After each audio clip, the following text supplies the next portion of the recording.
Сәлеметсіздер ме, құрметті көрермен, арнамызға қош келдіңіздер. Әлемде және де Қазақстанда болып жатқан жаңалықтарды алғашқылар қатарына біле отырғыңыз келсе, арнамызға жазылып лайк түймесін басыңыз. 23 тамызға арналған ауа райы болжамы.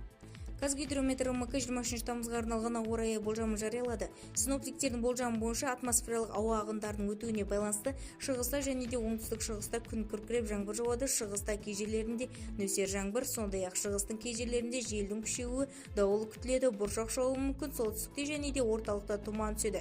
Шығыс Қазақстанда күндіз Жамбыл облысының кей жерлерінде желдің жылдамдығы 15-20 метр/секундке дейін жетеді. Бұршақ жаууы ықтимал. Шығыс Қазақстан облысында дауыл күтілуде. Қарағандыда түнде және де таңертең Ақмола, солтүстік Қазақстан, Павлодар облыстарының кей жерлерінде тұман түсуі ықтимал.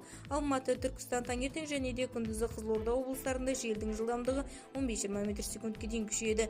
Қызылорда облысының күндізі кей жерінде шаңды дауыл күтіледі. Күндізі Маңғыстау, Атырау, Батыс Қазақстан, Ақтөбе облыстарында аптап ыстық болады.